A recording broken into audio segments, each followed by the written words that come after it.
camp at what's wrong with them, and kind of launching into launching it. This is not what we need, and this is not what works. Fantastic. Yes. Oh, that'd be great, Mark. Yeah. So then you'd have to share my screen, and I'd have to find my slides. Okay, so I'll do that. Here's share screen. Do you have permission to share screen? Is host disabled participant screen sharing? So that's something you have to do. Yeah, I'm making you a co-host. Okay. There you go. Okay. Should have thought of this before, but That's okay. No worries. Yeah, it's all good. Okay. Hello, everybody. It must be August. We're like kind of like slowly coming together and entering the room. There's lots of people that signed up, but they'll watch the recording because lots of people are away. If they're saying they're on holidays, unlike me. Mark's on holiday. Are you on holidays? You're in France, right? You're in Provence. Kind of on holiday, but actually working a little bit this week as well. So yeah. It's hard to not work when you love your work, right? I know it is. I agree. Yeah, and you're right too. We're going to hear about it. Oh yeah. Oh, hello. So nice to see everybody. Hi, Nora. Hello, there's Annette, and there's Nicole, and Anka, and Karen, and Kim, and so many people all here. Katie, and Mina, and everybody. I know a lot of you now, which is really fantastic. So, Rashawn, are you going to keep an eye on letting people in? Yep. Thank you. Most people know Rashawn. Rashawn is like my right hand. Helping. Okay, hi Robert. I just saw you. Robert and I just did a really cool demo. It was really great, which you'll have a chance to see. So let's start by just slowing things down a little bit. And taking a nice breath. Jan, can you see my screen? Yep. Okay. We're all good. Mark, we're just going to do a little grounding. We always start with just slowing things down and saying hello inside to the body.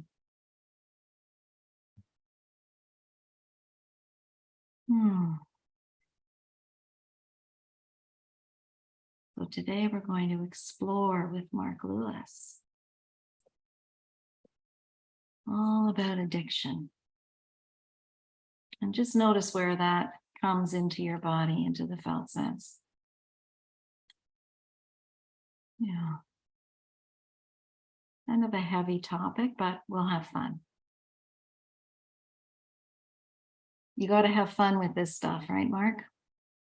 Ideally, yeah. Yeah. Okay, so let's start because we're a little bit eating up our time. So probably almost all of you have heard me praying.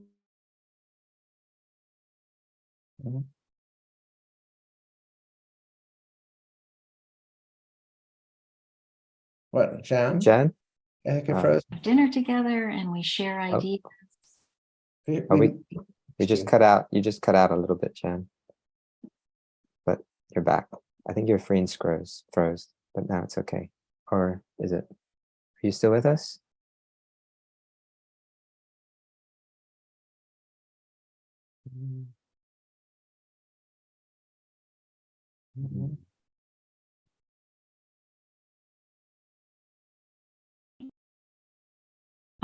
Can you hear me now? Yeah.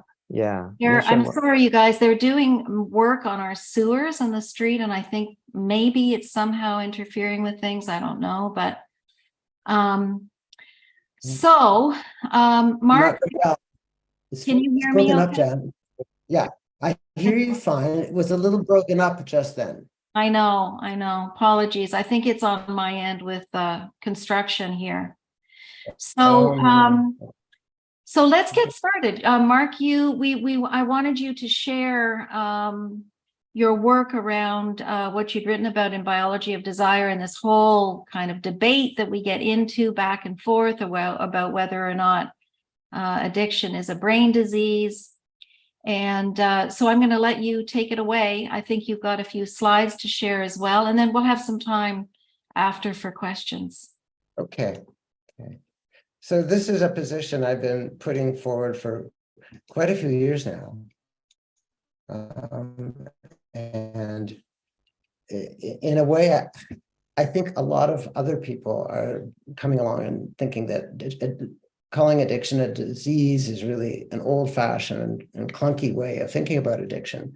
So I'm not sure how much of that thinking now intrudes on North American and European treatment models anymore. There's more emphasis on developmental factors, on trauma, social factors, and so forth. So anyway, but I guess there still are hangers on in lots of ways. And when you get down to the treatment centers and rehabs, especially in certain parts of the US, they still do actually consider addiction as a disease, and they present themselves as we can cure you. We know you have a disease and we can take care of you. We can cure you. And that's why you should come to us and spend, $150,000 a month and mixed results. So Absolutely. It's still very prevalent in the States and treatment centers. Yeah. And the 12-step methods, despite everything that's all the things that are good about it, especially the fellowship issue, it is useful for some people, but there's still a strong assumption that there's an underlying sickness or weakness or problem in the personality, which is very similar to the disease model. There's something wrong with you. Absolutely, yeah. So, okay, so I started with preparing that book in 2015, The Biology of Desire, Why Addiction is Not a Disease. I interviewed many people and ended up with 5 or 6 addicts. And even now, the term addict is being questioned, because it sounds like it's a certain kind of person who does those certain kinds of things. And when you look around, it's a pretty clunky way to look at individuals, because perhaps all of us have addictive tendencies. And perhaps for some people, it gets them in a lot more trouble than others. But so I found 6 people, which I'll call addicts, 1 to heroin, 1 to methamphetamine, 1 to alcohol, etc., 1 to opioid pills, and 1 that had an eating disorder, sort of addiction to food. And they've all often been chunked together. Yeah. And it was really clear to me in talking to these people and what I understood about developmental psychology and attachment and all the rest of it, was that it was the traumas and difficulties in their early lives, especially, but also in their teenage years, and also in their social circles, and how they tried to connect with people and how they didn't necessarily have the right tools to connect with people, either socially or financially, or because of racial or sexist pushing them into constraining them so that they weren't free to be who they were. And all the causes seem to be swimming around in that sea of factors, this complex social psychological sea, and especially the developmental issues. And in a nutshell, you could just say that certain kinds of rearing and certain kinds of social isolation make you feel like you're not okay. You're just not okay. You feel nervous, you feel anxious, you feel depressed, you've got something that looks like PTSD, you're cognitively fragmented. If you're an attachment theorist, you got a D-style attachment, whatever you want to call it. And when you feel crappy, you do whatever you need to feel a little better. So people will smoke and drink and binge watch series on TV or play video games all day, or use heroin or meth or crack or whatever it is. Porn also fits that category nicely. And you can feel some kind of relief from the boredom, the fear, the monotony, the sense of isolation, the sense of I'm useless. So that's what it seems to be, a psychological matter. Whereas when you talk about disease, you're talking about something that's wrong with the body. Yes. And then the brain disease model is Comes something. from addiction, right? But yeah. So this thing grew up gradually, through especially in the 50s, 60s, and so on and so forth, because before that time, addiction was considered a moral weakness. And if you could call it a disease, then people could say, it's not my fault that I'm doing these nasty things. I have a disease. And that was a way to try to reduce the stigma and the punitive and scolding kinds of treatment and remarks that people would be exposed to. And it sort of worked. In certain ways, people did get let off the hook, but in other ways, being classified and understood as having this underlying structural, dynamic, chemical problem that's not going to go away, and you just have to learn to control, has all kinds of other corollary issues that make it more trouble than it's worth, certainly. So yeah, I've got a few slides just to show you some of the things that are wrong with the disease model itself, because it's built on premises that are just flawed. So can you see this okay? No. You can't see it. So I should be screen sharing still. Did we lose that? I don't think you started screen sharing, actually. You got to go down to the bottom again? and click there, right? I think you are a co-host. Yeah, you are a co-host. You're not seeing that.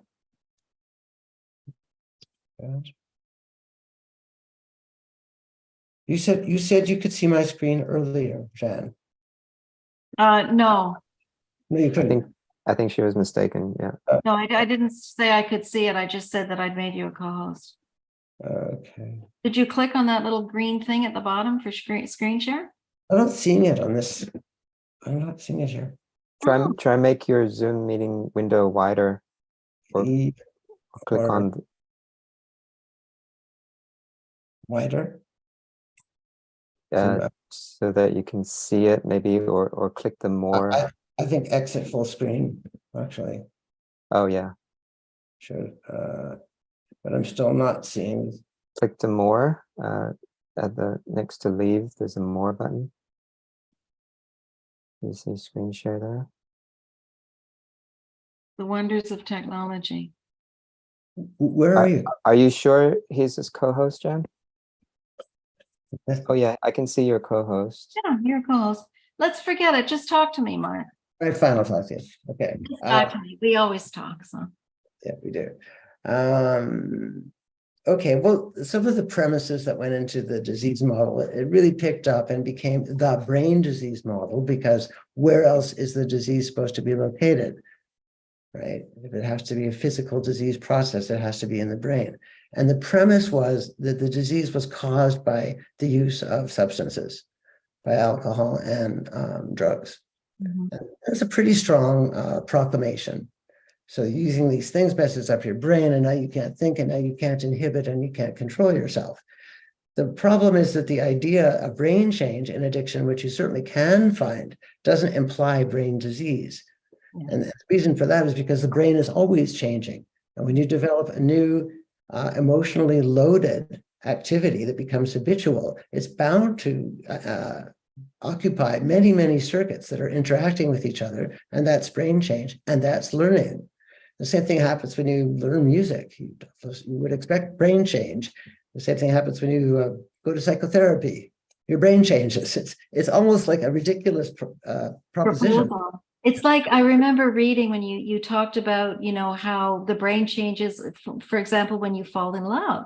Yes, very much so. Dopamine's pumping like crazy. I think it was a brilliant example, and it really made the kind of the penny drop for me, because it also really, it's like a moment where even if we don't identify with struggling with addiction, we engage in those kinds of behaviors where we can't stop thinking about the person. They're always kind of in our mind. We get a little hit of dopamine when the phone rings or whatever. So a little.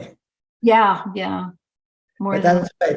It's actually incredibly similar in many respects. Yeah. And Nora Olko, who's the head of NIDA, National Institute on Drug Abuse, still in the US, she has studied eating disorders and drug addiction disorders, as she would call them.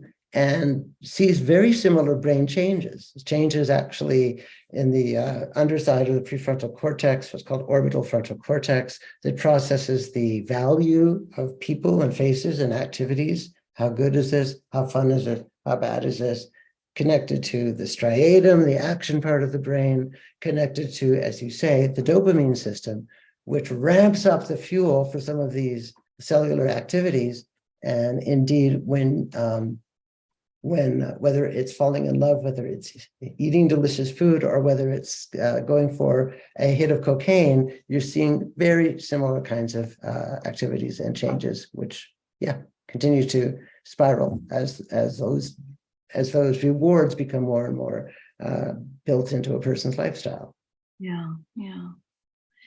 So where do we go from here when we have this new awareness and understanding, and yet so much of the system is still bogged down in this brain disease model, right?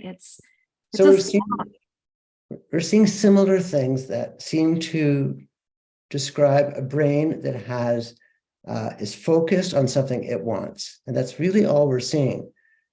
The dopamine system has been much more now associated with wanting or craving rather than pleasure. They used to think it had a lot to do with pleasure, and it has a little bit to do with pleasure, but mostly it's about wanting. And when you want something, yes, your attention starts to narrow in. And if you want something very badly, your attention narrows in a lot. And then the brain is functioning in a particular mode.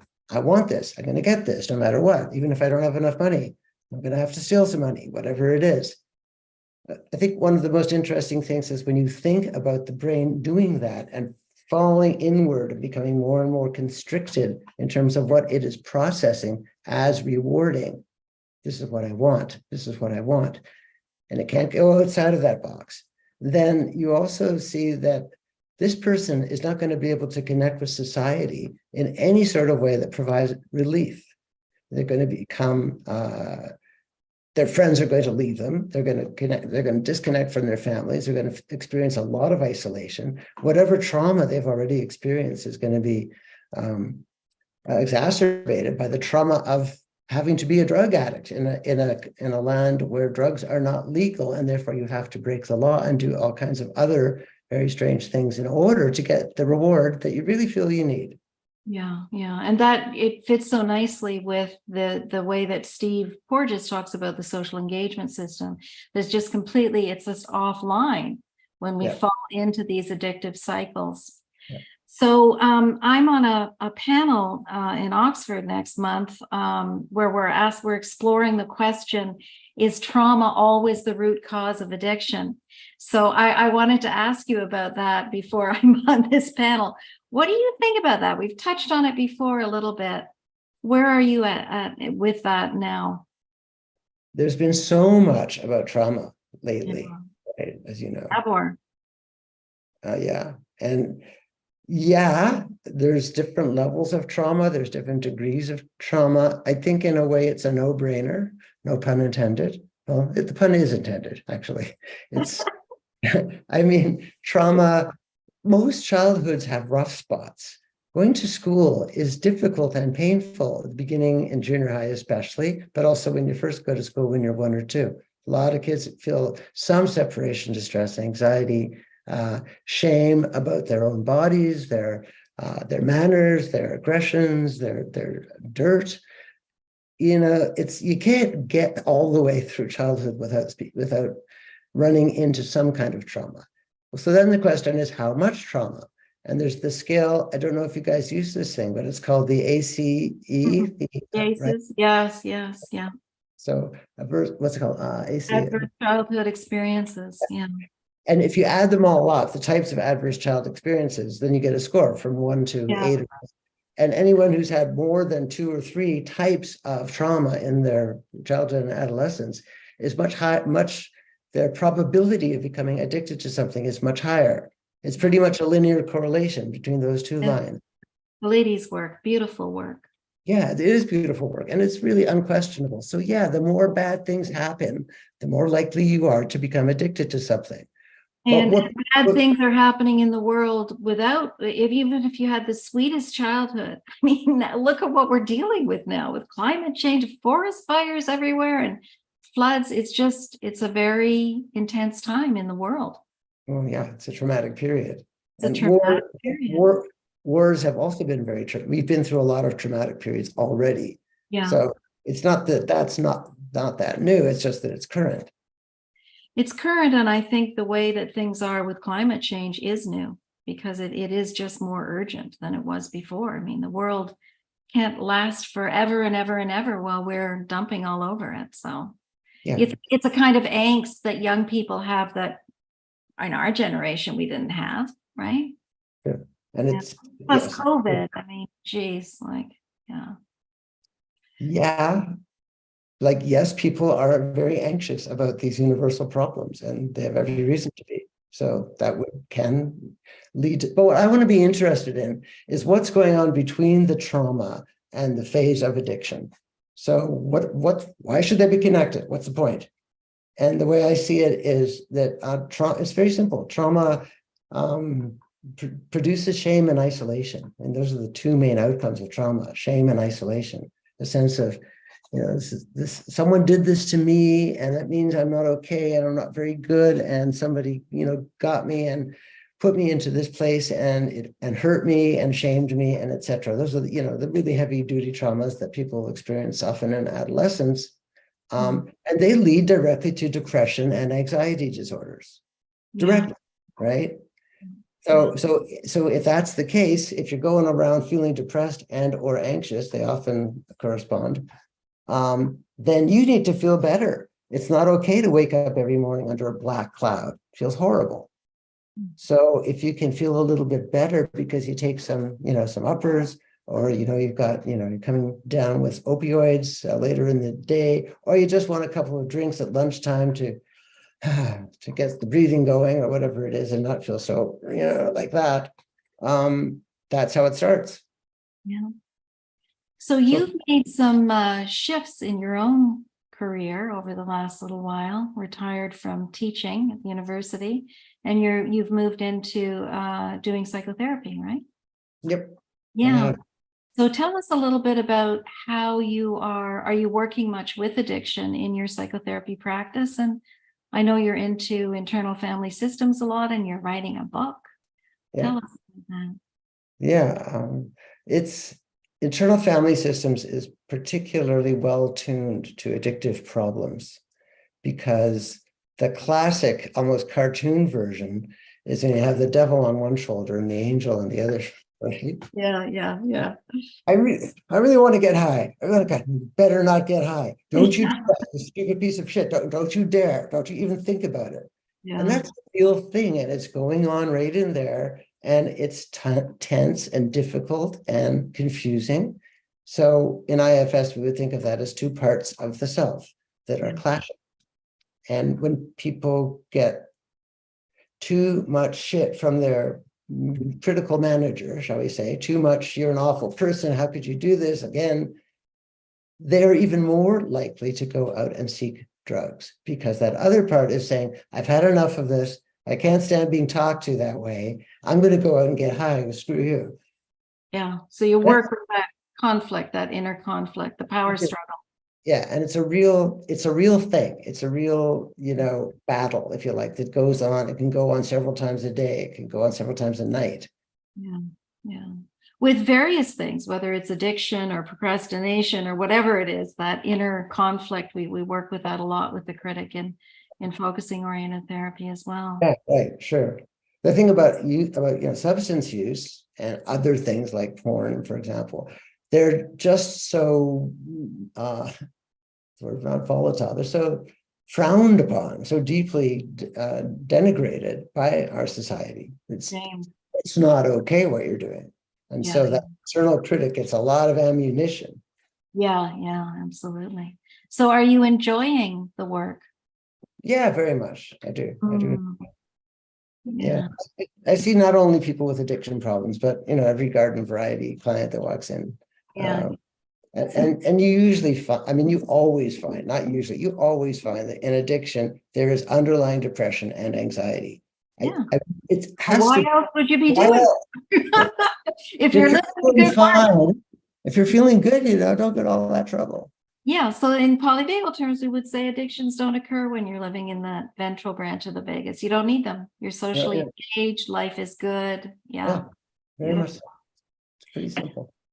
So should we open it up and see if people want to ask? I'm sure people want to ask you questions. You can put the questions in the chat, you guys, if you want to do it that way.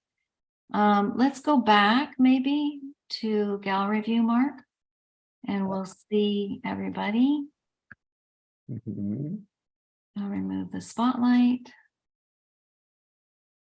Here we go. Oh, yeah. I'm glad I haven't faded out again yet. That's a good thing. Oh yeah, we've already got questions. Sarah and Mina. Okay, so Sarah, did you have a question for Mark? I do. Thank you so much for both of your work.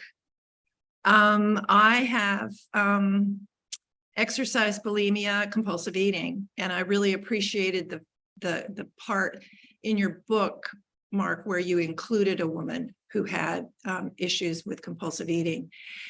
And I have been in a 12-step program for this, and I am no longer in that program because when I talk about trauma, when I talk about that I don't believe this is a disease, there's so much hostility that I experience that I don't go to 12-step anymore for this, because I know for me, if I hadn't found food when I was little, there's no telling what I would have found. And it could have been a lot worse for me because I was in a lot of pain and I was seeking solace in the food. And so I just wondered if you could talk a little bit more about the 12-step programs. And no one is even willing to look at the fact that Bill Wilson was the child of trauma. He had a horrible childhood and a lot of trauma. And, that's never addressed. It's just kind of, well, he was just an alcoholic, and we don't know much about Dr. Bob's background, but I don't want to go any further into this other than to just ask you and just express to you the frustration that I have had, because I can't even, in 12-step programs, we sponsor people. I can't sponsor people because I don't believe it's a disease.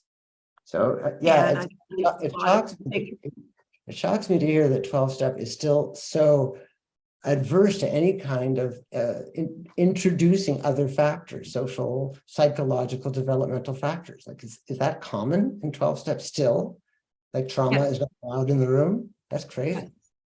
Mm-hmm. I mean, I've brought up trauma to one of the big wigs in my program, and she said, oh, that's bullshit. She said, I was raised by the same mother, and my sister is not a compulsive eater. And I was like, that supposes that you had the same childhood experience as childhood. Yeah, all these arguments, they come down to about the same thing. Oh, that's bullshit. You're just not admitting that you have the disease. All the arguments come down to that point. And as you say, well, if this person didn't, that person didn't, they came from the same home, but we all know from behavioral genetics studies that doesn't matter. Different kids have different environments. The same home isn't the only issue. Yeah. And the other thing, I just wanted to just finish with this. My understanding is that the disease model and its acceptance has made it really easy to get medical coverage for this quote unquote disease through insurance companies. Sure. That is true. And that's happening. Well, I hear about it, especially from the States. And it's pretty much of a racket, as far as I can see, because the more money is available for treating addicts, the more you see a rise in these treatment centers and rehabs. The success rates for rehabs from I haven't looked at the numbers recently, but last time I looked, the success rate for normal rehabs in the States, and the fairly good ones too, was about 20%. And that's really low. And you're getting that kind of success when people are paying between $1,000 and $2,000 a month. And so people would talk about it as a revolving door policy, and it was. And I spoke to a lot of people who would say, yep, as soon as I got there, they got really good meals, and we sat around and we chatted, and it was great, and we could all recognize the same kind of hostilities and perturbations in our lives. And we also made some really good connections in there. You know, like, you get your Coke for how much? That's terrific, you know. And there's a lot of problems with the whole rehab situation. There have even been, you know, lots of valid accounts of recruiters going around picking up kids who look like they're in a real mess at a train station or subway station and saying, you need to come to rehab. Come on, I'm going to take you there. And then getting a payoff for bringing in a new patient. Wow. It's just a tangle of, I'm not saying they're all evil. I don't want to believe that. I think, though, that is taking a particular perspective and using it for monetary gains. And often that's just not okay. On the other hand, there are a lot of addiction groups and people in the US that do want to keep the disease label active because they are afraid that if people like me continue to jump up and down that it's not a disease, they're going to stop getting the kinds of supplements, you know, kinds of dispositions that they can use. And some of that is for things like methadone, buprenorphine, methadone, and Suboxone, that they really want to have access to, because they are very useful ways to stay off the street, to stay out of jail, and stay alive. So if those funds are cut because some government body says, well, it's not a disease, we can't give you money, that's also a real problem. And I'm aware of that. And I've sometimes come up against that head to head. And it's very difficult to deal with it. Because you have to say, okay, we're not talking science or you know, psychology or sociology or development. You're talking about policy. You're talking about the politics of our society. And so it's a very different conversation. Mhm. There's something in the chat here about the connection people can find, not all people in AA, can be extremely powerful in feeling a sense of connection, community, and purpose. And yes, that's true, but we can do that in other ways too that don't carry the baggage, right? Yeah, so but it's true, the availability of free groups like that, I mean, talk about social engagement. I think that's really the huge part of what's made AA so powerful. I agree. Yeah. A lot of people go in for a couple of years and take what they can get out of it. Yeah.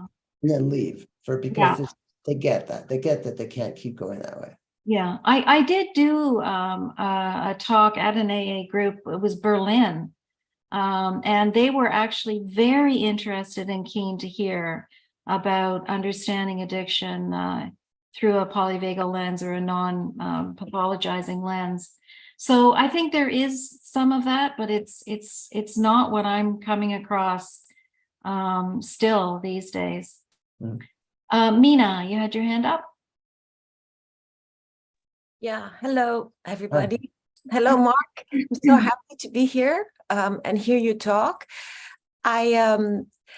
I'm so glad that you're bringing up obviously the ACE, the early developmental trauma piece of this. Also, middle school 12, 13-year-old children. I'm currently working with individuals who are in that stage of their life. And as Jan knows, my scope is education, because I feel that in a healthy society, we really anywhere in the world, maybe a book that you know about. Well, I don't know about particular systems that are working with schools, for example, to try to implement what you're talking about. But there has been a lot of talk about educating kids about drugs, a lot of talk. Now we're seeing some of the backwash against that in the States. Anything that smells of tension or race issues or anything that's not mainstream or abortion or whatever it is getting leached out of it's almost very sadly seems to be an opposite direction that they're going in. But people like Carl Hart, is he on this series as well, Jan? Oh, I'd love to have him come. He's great. Oh, he's going to be speaking at another series that's coming up. I can't keep track of all of them. But his first book, what's it called? I forget now. I think it's I know I read it. High places. Anyway, High Price. That's the name of the short Yeah. book. He's a Black professor at Columbia, so he talks a lot about the use of drugs, substances within the Black community and how it's a major source of difficulties for the users, for their families, for family told it. So that very simple message is about whether he's been brave enough to put it forward. There's a lot of backwash on that one. Yeah, yeah. There is. So we're trying to sneak in the felt sense polyvagal model into a curriculum, into education, because that's kind of, it can be considered as humanitarian education, as opposed to saying this is wrong and that is wrong. Well, what can we do that's right? Right as the two pillars of education, where we have emotional self-understanding in order to be successful in education, and building communities and social connection skills, which children may not encounter at home or anywhere because their parents didn't have it or they're not available. So that's what we're hoping to do. Thank you so much. Thanks, Mina. Annette Dunn, hello. Thank you so much. And thank you so much, Mark. You talked about what happens between trauma and addiction and how shame and isolation can plunge the young person into someone did this to me and it means that I'm not very good. I was hoping today you'd have a chance to tell us why addicts reject self-compassion, why it is so hard for someone who's hooked to start to feel self-compassion. That's a really interesting question. I've been thinking about that a lot because do you know much about IFS, internal family systems? Yes. So where internal family systems hooks up with Tara Brach, her message about she calls it extreme, what does she call it? Extreme compassion? No, there's no word for it. Radical compassion. Radical compassion, yes, radical compassion. Well, that to me kind of captures it. Radical compassion is just taking that beam of love and care and turning it on yourself and really doing it not only once or twice, but doing it, as much as you can from moment to moment for periods of time. And that's what's the obstacle? Yeah. So what's the obstacle with addicts? So Schwartz is also recommending something very similar when he talks about the self, capital S self, as being somewhere back here, which is taking care of the parts that are in distress. And taking care of them means listening to them, being there for them, and sending waves of compassion at them so they can calm down and feel more safe. So what's the problem? Right. I think the problem is, this is a lot of what my book's going to be about. I think the problem is that the critic develops an independent a capacity to send messages which are independent of the rest of the mind. It's like a do loop in a computer program that just keeps spinning off messages that you are inadequate, that you're hopeless, that you're just trying to lie to yourself. You're just trying to sneak one over. And after all, you have spent the last however many years hiding stuff, because addicts hide stuff because they just do. Of course they do. You have to. They kind of have to. Mhm. So it's like that internal critic comes back again and again, and it's just too strong. It's strong enough so that when you start to feel compassion for yourself and you start to move towards it, other internal messages come along that say things like, you don't really think you deserve this, or that's, it's obviously they're not quite that verbal. Some of them are simply sensibilities that get transmitted, but it's like, I can't say exactly what it is, but I find in my own self that there is a blockage sometimes. Like I know how to love myself. I know how to do that. Sometimes there's a blockage. I want to get what that blockage is about. So, from a polyvagal perspective, what we would say is that the body is stuck in a dorsal state often. Right. And in that dorsal state, it changes the way that the narrative that you tell yourself about your life. So this is the intervening variable. Mm-hmm. That when you're not in a grounded place, the story that you tell yourself about your life is full of either sympathetic flight or fight, or Right. shut down into shame. Right.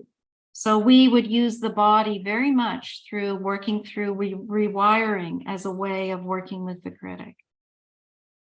Except that these changes can happen very quickly. They're Very not, quickly, not yeah, just, right, okay, yeah. very quickly. And they can come all together at the same time. So you're living in the trauma feedback loop of the sympathetic and then the dorsal shifting back and forth very quickly. Barney, I wanted to give people more opportunity to ask. Barney, you had a question for Mark? Oh, you're muted. There we go. Okay, this is still in the realm of what we're talking about, but Jan, listen to this. I've got dissociative amnesia almost my whole childhood, so you know how that happened. Basically, everybody has thrown their hands up that they cannot deal with my anxiety because of the dissociative amnesia. 3 months ago, I figured out how to use EMDR somatically. I'm using it directly on my vagus nerve. I'm using it on, I used it on my adrenals. I pulled myself out of pure anxiety and out of functional freeze in a few minutes with headphones and a YouTube video of the EMDR. I'm trying to get this out. I've sent it to Porges. I've sent it to Janina Fisher. I've sent Pat Ogden. Pat Ogden says, "What's a Theratapper?" They've been in the office too long. This I can use EMDR somatically. Do you understand what I'm saying? I think there are people who are combining EMDR with somatics. For example, Ariel Schwartz. You're right. I'm trying. I can't get through their gatekeepers to tell them this. I've tried and tried. All their gatekeepers. Put your email in the chat and we'll talk. Okay. Thank you. Got it. Okay. Okay. Read Ariel Schwartz. Oh. Okay. Yeah, I know. She's part of it.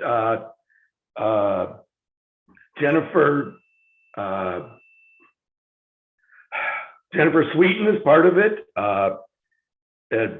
Irene Lyon is part of it. Okay, I'll put my email in there. Yeah. Okay. Talk. Thanks, I finally got through to somebody. Oh, we'll talk. Okay, thank Like you. to hear more- Work. I would like to hear more about that. Sorry to hijack the meeting, but No, it's okay. That's important work to I know. do more somatics into EMDR. You know who else is doing that is Travis Goodman, who's in our community. He's in my practice lab. So I'll connect up with you. So just to show you that it's not woo-woo, at 4:54 a.m. last Sunday, I woke up cortisol flooding and I didn't make it to the toilet in time. I didn't do enough EMDR the day before. I now keep my kidneys and adrenals so tender that when I walk down the stairs, I feel them. I know it's not woo-woo. Hard on yourself. It's real. No, that's what it takes to keep. I was that deep in functional freeze. Yeah. All I've done is shut down the cortisol at the adrenals. I've still got anxiety running rampant. My therapist was trained by Pat Ogden and then mentored under Janina Fisher for 8 years at Harvard. She's never seen anything like it in her life. I'll put her contact in there too. And Okay. last week she literally stood up with tears in her eyes, hugged me, and said, "I'm the most amazing person she's ever met." Okay, she's 75. She's getting ready to retire. She's never seen anything like this. Okay. Thanks, Barney. I'll get Okay. back. Okay, I'll give you my email. Okay. Terry, you had your hand up for a long time. Are you driving? You're muted. You have to unmute yourself. Oh, there we go. How's that? Okay. Yes, I was driving, but I pulled over because I'm so happy to be a part of this. So I see myself as like a living laboratory. Okay. I got into the 12-step program 37 and a half years ago. Oh shit, no. And yeah, No, and yeah. so I was introduced a few years before that. I come from a background of trauma and all this violence and stuff. So when I saw the connection of trauma and addiction, it's like, oh wow, this light bulb went off. Of course, there's trauma and addiction. How can they be inseparable? And when I first came in was through the AA groups, and I didn't even know there was other groups. And then I started to explore all the groups, and then I settled on the NA group because it's more open-minded people in there, and they tolerate more stuff. That's the way I see it anyway. And there is a lot of dogmatism and all. I have to be very careful about what I do or say in there that violates their codes and what have you. Be respectful is a better word. But what I find there is that, like myself, there's people that are unreachable any other way. This is like the gateway, the little doorway. I was with Annette earlier, and I'm so grateful for that connection, that there's a doorway, and this is exciting that there's a way to bring these folks out, because I've seen so much heartache and despair about the rates that Mark was talking about. They're dismal. They've been like that forever. And you want to somehow broaden that. I'm in a place that I am able to get trust because they see me as an equal, and they can start to trust me very quickly. It took me 7 years in before I started seeing psychologists and all that kind of stuff, which has been invaluable. And I just really just want to throw a little bit of that out there and just say how much I appreciate all you guys, how much I'm loving this expanded piece. I guess it took me this long to get ready for this. I don't really have a question. I'm just observing and enjoying, and all of the stuff that's come up from everyone is so valid and so true.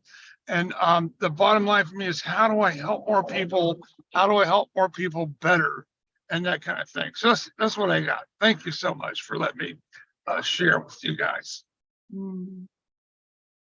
You're welcome, Terry. Yeah, it's like reaching into places where people are maybe too rigid in the way that they've learned how to stay safe enough to cope. And then slowly being able to make some connection so that people feel safe enough in their bodies to imagine something that might be a little different. I think safety is such a huge factor in being able to be critical, to be curious about things, right? To be open, to explore and move beyond what Gendlin would call the unit model. Anything else you want to share, Mark? What's coming to mind? Just that last bit made me think of a client that I had for 2 years. She barely looked at me. This is virtual sessions, but she just spent a lot of time looking down and talking down, and it was, when she looked at me, you could see the fear in her face. And so when you talk about putting yourself in places where there is more scope for novelty, for different ways of connecting, different ways of being felt, different ways of being received, different ways of reaching out. That's what generative social interaction is all about. When people sink deeply into addiction, it's like, this is what I know. This is what I know. This is where I'm safe. This is my place. This is where I go with my drug. And I'm not letting anybody take it away from me. And it's very, very powerful. Not because it's a disease, but because it's a psychological trap. It's a psychological trap because your, as you say, concerns about the fears and risks that are outside of you become so stringent that you don't want to look outside that box. And then we're in your, I forget which part of the dorsal. Is it it's the shutdown part? Yeah, the dorsal part. Shutting down, avoiding contact, avoiding social engagement. So what I try to do in bringing out this message that we're committed to is to remember, as they actually brings you into the body. course, is terrifying when you're, because it's been so hurtful. Yeah. I think the This- more we can really bring those cues of safety and respect for the fact that people are afraid, right? This particular person had a terrible history of sexual abuse at the age of 5 or 6. A mother who said, well, you shouldn't have let them do that. And the worst kind of humiliating, stringent Yeah. mother who could not accept her daughter's innocence, her daughter's right to be human, just her childness, her youth. So the attack dogs were on her from very early in life. What's there to feel safe about? Nothing. It isn't safe. That's the reality. But I think it's on all of us to try to make and create safe spaces for ourselves and with each other, and to be really, I try to be mindful of that in every interaction. And the more you see someone's rigid, and then it's easier for me to be available to them instead of just shifting into flight fight because it's scary when somebody doesn't like you or somebody's mad at you or whatever.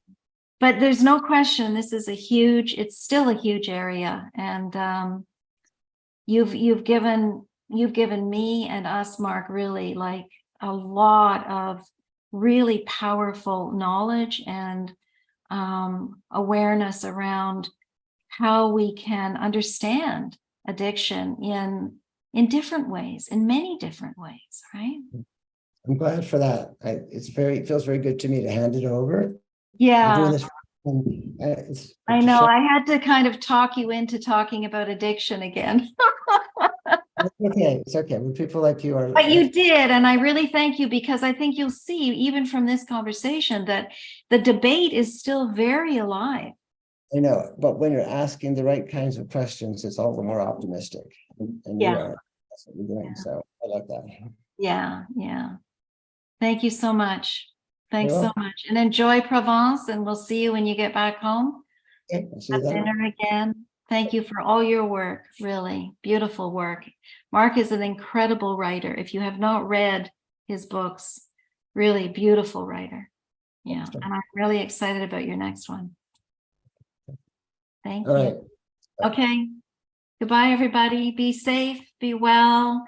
Next month we have Rashawn. Is it Andrew Tatursky? Yeah, the harm reduction model. So Andrew is the grandfather, really, of harm reduction. He wrote the book many, many years ago. So he'll be with us. It'll be great. And if you're not on holiday. Thanks, Mina. Okay.